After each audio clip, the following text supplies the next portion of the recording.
Everyone. Miyeuhtayn Li Hallowe'en. Happy Halloween to everyone out there. And Tawnshi, Bonjour, and welcome to a very spooky edition of Metis Time Capsule. And if you haven't guessed it, folks, you're, of course, with your host, Alexandria Anthony. And Métis storytelling, folks, it's so very, very important because it truly preserves history, teaches cultural values, and strengthens identity and helps maintain our traditional languages. Very, very important. Also, our stories and legends act as a bridge to the past. And stories and legends also are the main method of passing down, wait for it, our history, our traditions, practices of Métis cultural from elders to the younger generation. Very, very important. And our Métis stories often they really embed in them moral lessons and codes of conduct, teaching values like kindness, sharing, respect for the land and community. And our Métis stories also provide a very valuable link to a lifestyle and a belief system that was once nearly lost and remains a living tradition today. So they teach key values and behaviors, and many superstitions are very cautionary tales that are designed to encourage socially acceptable behavior. And again, superstitions, stories often contain, and I like this, hidden moral lessons teaching about community well being, sharing, and respect for others. So, without further ado, folks, let's jig right into the spooky season, and we're going to have some eerie tales and superstitions. And let's face it, one of my favorites is Rougarou, the werewolf of Métis folklore, Métis mythology. And also, Rougarou is often used as a cautionary tale for children, representing punishment for those who offend the creator or have been possessed by evil spirits. And similar to the French Canadian Loup-garou and the Cree shapeshifter legends, it also can be said to be a cursed individual who transforms into a monstrous wolf headed creature. Stories of Rougarou serve as well to encourage obedience and warn against straying from traditional values. You're going to see that word traditional in a lot of these legends and stories.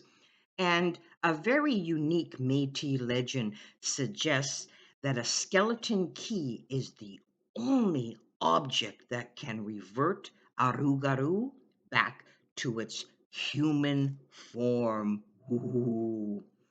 Now we're going to get into one of my second favorites, Wendigo. And according to most Algonquin oral traditions, a Wendigo is a cannibalistic monster that preys on the weak and socially uh, disconnected, and known in Michif as Wachika, which is the cannibal spirit. They represent the omnipresent danger of starvation in hunting and gathering cultures. And in most legends, humans transform into Wendigos because of their greed and weak and or weakness. Some accounts say they move with the speed of the wind and have the ability to walk across deep snow or even on open water without sinking. Although although beliefs vary, the Wendigo is generally considered a horrifying entity with an insatiable taste for human flesh. Anyone who encounters a Wendigo risks being devoured or even being turned into a Wendigo themselves. And there are throughout history, and if you read fur trade journals like I do, many accounts and stories of Wendigo through the starving times in regards to fur traders and their accounts. Now we're going to get into number 3, Jiyaad, who is the devil. And the devil can appear in the form of a black dog with glowing, glowing red eyes, or even a handsome stranger, or a black horse. It has been said that playing fiddle tunes with the wrong tuning would attract the devil. Jiyaad can visit country dances and mesmerizes all the young women with his mysterious, impeccable dress and good looks. And also, I'm going to recite a story in regards to my grandparent, my grandfather's brother, and this is around the time that pertains to Lent. And his brother always liked to dance and drink and just go out and socialize, of course, during Lent. And one evening, after one of these social events, he was coming home in a horse and buggy, and on the trail coming home. And you know, when you get that feeling, you got that goosebumps, a prickly feeling where you know somebody's behind you and you're too scared to look back, but you know they're there because you can feel their eyes just into your back. So again, he was coming home from a social event in a horse and buggy, wouldn't look back, but he knew somebody was there, and he had just terrified the fear. Unbeknownst to him, his mother was looking out the window as he approached the farm closer and closer. So she was watching the whole scene. So he did not look back, and he just came home, just put the wagon by the door there, didn't even take the bridle, etc., off the horse, and ran into the house and told his mother that he was going to bed. The next morning, when he woke up, his mother asked, why he didn't look after his horse, take it, and he just announced to his mother. He said, "I'm never going to go drinking, dancing, carousing, etc. during Lent again." And the mother had seen the whole scene the night before, and she said, she said, "I watched you approaching the yard," and she said, following her son was a black horse with piercing, glowing red eyes. And the thing was that the hoofs were not touching the ground at that time. And she told that to her son. And as he was going the next morning to look after his horse that he just put in the barn, and even though the horse wasn't touching, the hoofs weren't touching the ground when she was watching, the next morning they did see another horse's hoof prints right at the door of the barn. So again, this is a story, a course of El Jiyaad, a family story for me in regards to a black horse following my grandparents' brother home as he was partying, carousing during Lent. So let's get into another spooky creature, a trickster. And the Métis tricksters wish Nanabush and Chijin are essentially good characters who have very human foibles, including gluttony and selfishness. They really serve as the creators intermediary for humans, and their adventures explain the workings of the natural environment. And Shijin um, really comes, or the roots are in French Canadian folklore, depicted as a clever yet sometimes foolish hero. And the Wishikekjak, or Whiskey Jack, is a benevolent ally to humans. And Nanabush is a Ojibwe trickster. And these tricksters really teach about the natural world, human behavior, Métis values through humor and wit. The trickster's often imperfect actions provide lessons about the consequences of choices, and they also help reveal aspects of human nature. Now we're going to get into, after our tricksters, the little people. And the little people are Mau Mau Kau Sisak. And according to Métis myths, the little people are prone to stealing things and causing mischief, but are generally benign characters who may come to the aid of people, in fact. And of course, that being said, they are truly mischievous, sprite like beings who live near rivers and they're really fond of shiny objects and sweets. And they can also bring good luck, but they may also play tricks, especially if they're not shown the proper respect. And if you see one, your luck will change. If you feel sad or sick, you will feel better. Some Métis would leave candy and sugar as gifts for them, and some also live in the wilderness beneath rocks. And now, another favorite, of course, is the rolling head. And among the Métis and Cree, tales tell of a spirit born from betrayal and vengeance.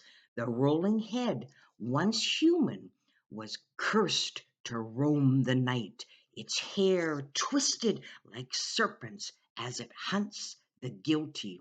And this particular Métis legend reminds us the prairie remembers what it's owed, even in the dark.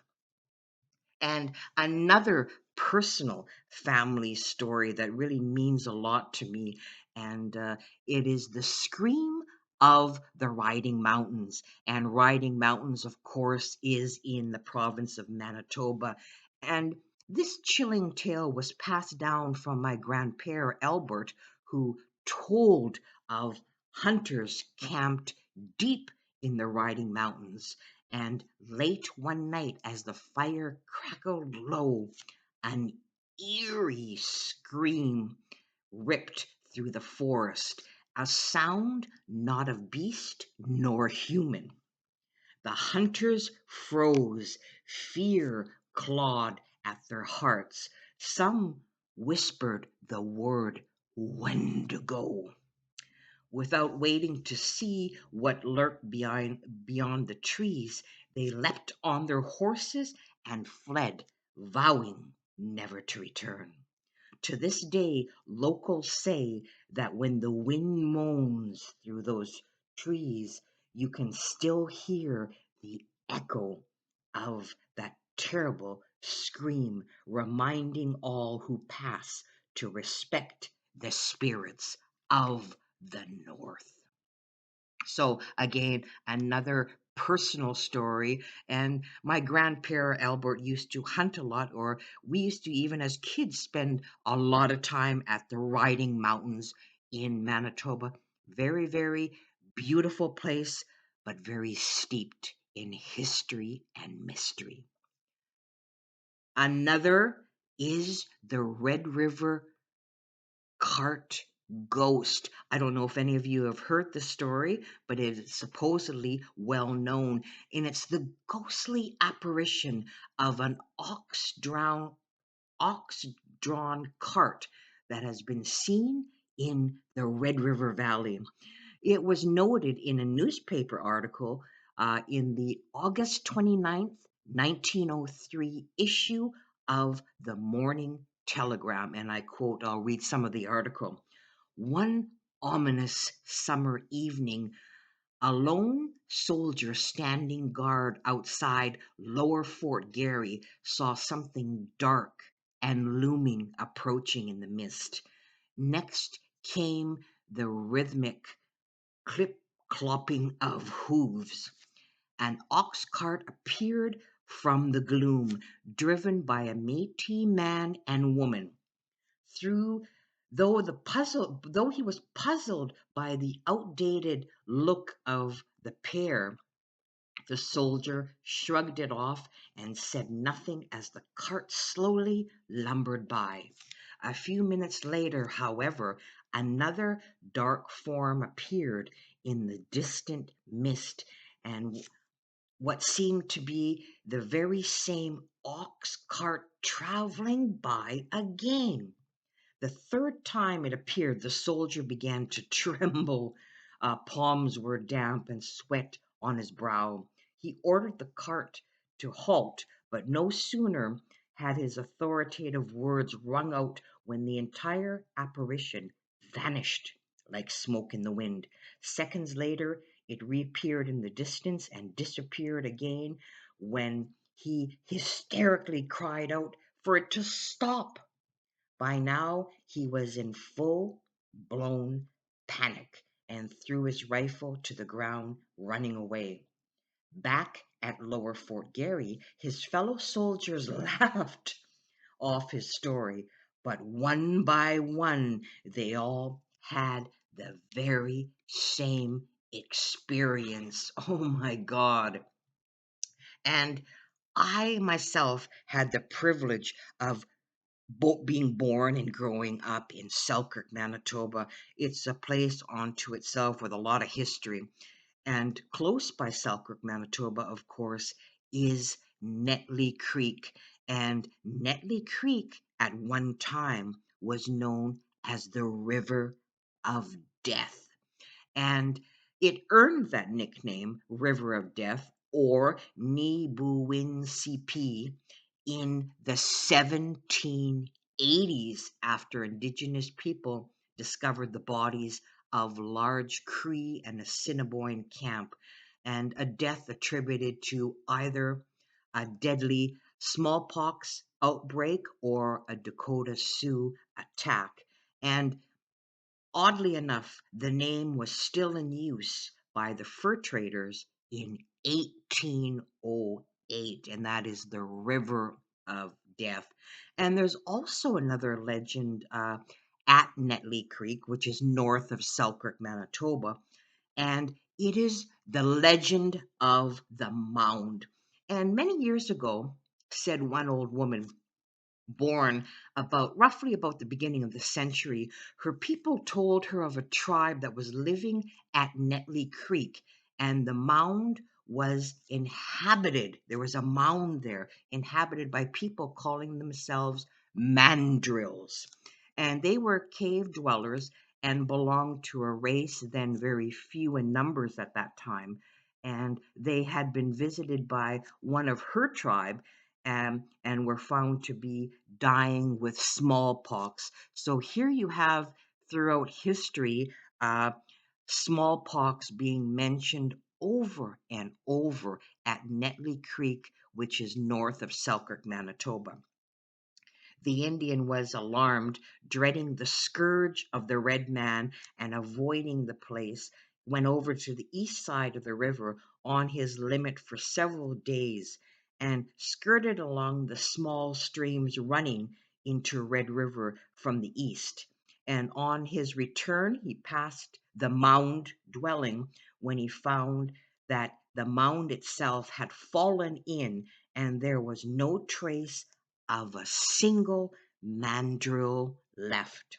And the Indians had never known any of this race in the country since. So again, Netley Creek, Manitoba, north of Selkirk, Manitoba, has a long, long history to do with, of course, smallpox, and of course, Fort Mariposa, and even Fort Frobisher. So around the Netley Creek in Selkirk, Manitoba, there is alleged to be at least 2 or 3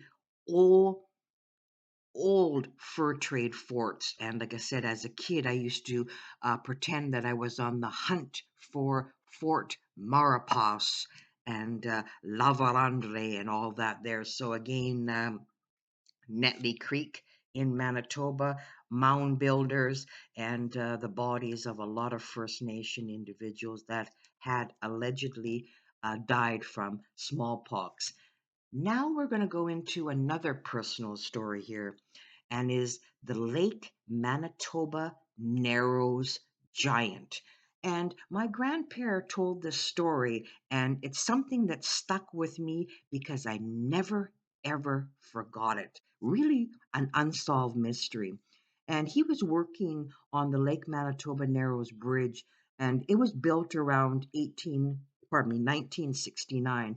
And my grandparent said that they, at the time when they were building the bridge at Lake Manitoba Narrows, they found, and there's a lot of limestone then in that area, if you ever been in that area, and they found 3 very old First Nation bodies that, of course, were buried in the limestone.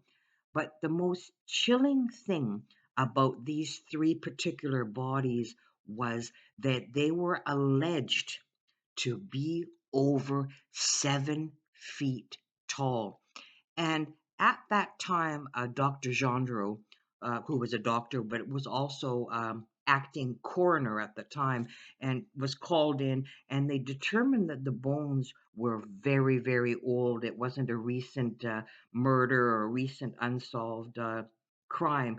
So a museum, and I was never told what museum, who, what were called in, but they came and they took the bones away and issued a warning to the workers, and that was including my grandpere.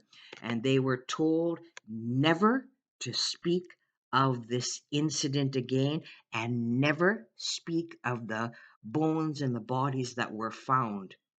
Curious, I wonder where these skeletons and where these bones are now.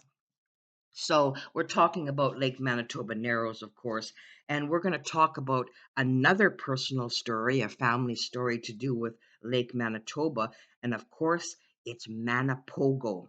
And this eerie legend of Lake Manitoba, and it's described as a long serpent-like creature with humps. And stories of Manipogo date back to oral traditions of Indigenous people and have been reported by settlers and fishermen since the 1800s, and involving sightings, mysterious roars, and damaged fishing nets. And the name itself is a combination of Manitoba and the famous British Columbia lake monster Ogopogo, and was first used in 1960. And the creature really is a source of local folklore, and it's featured in local events like the yearly Manipogo Festival in St. Laurent, Manitoba. And there is also a Manipogo Provincial Park in the region. And my grandpère Albert told us this story as kids of him seeing the Manipogo monster, or this lake monster, many, many times. And he spoke of it often. And that's another family story in regards to storytelling, along with the Lake Manitoba giants that my grandpère was involved with directly. And like I said, as a child, it just really, really stuck with me, these legends and stories. So, folks, I really hope that you have enjoyed this very spooky and special Halloween edition of Métis Time Capsule. We have discussed some great spooky Métis fur trade stories, legends, and just so much more. And Marssii, to everyone for your support. It is greatly appreciated. And again, Miyeuhtayn Li Hallowe'en to all. Stay safe and take care of each other. Until next time, folks.